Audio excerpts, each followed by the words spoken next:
How do we create a future in which both people and nature can thrive? This is the biggest question of our times.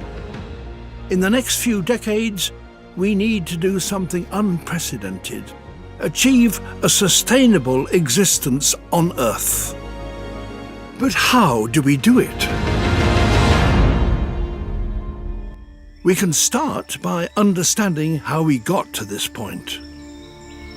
Hi, my name is Brandon Page. I'm originally from South Africa. I'm now a Fiji resident, and I am the Conservation Officer at Beqa Lagoon Resort.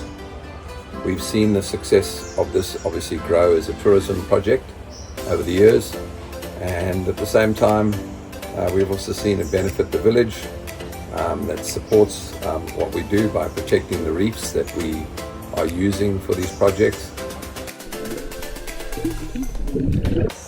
So one of the other projects we also do is mangrove restoration, where we take shoots of mangroves, grow them here until they at least got leaves on them, and then we take the tourists, because the tourists obviously want to give back to this beautiful area, where we've already had prior discussions with the local villagers as to helping them restore their mangroves.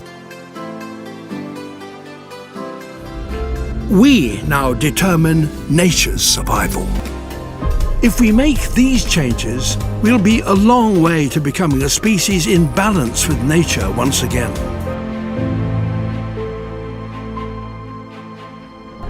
How do we create a future in which both people and nature can thrive? We open our eyes to this moment in history. Think on a planetary scale. Embrace the challenge we face, and do something we humans are very good at: change the world. Fiji Islands in the South Pacific, shining so bright, yeah, with pristine waters and golden sands, a tropical delight.